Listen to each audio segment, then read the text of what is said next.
Hi, welcome to YY Technology. Today, I'm going to introduce our product from HxGN EAM.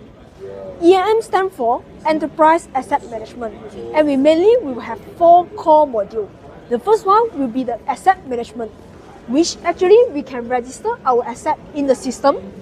And in the system, we're able to view the events and also the cost of the assets.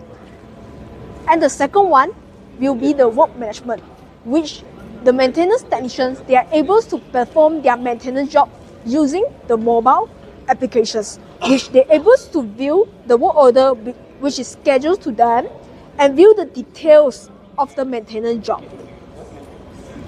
And the next one will be the inventory management.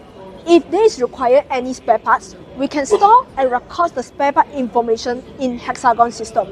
And if we require to purchase any spare parts, we can also perform the requisitions and the purchase orders. And the last one will be the analytics and reportings.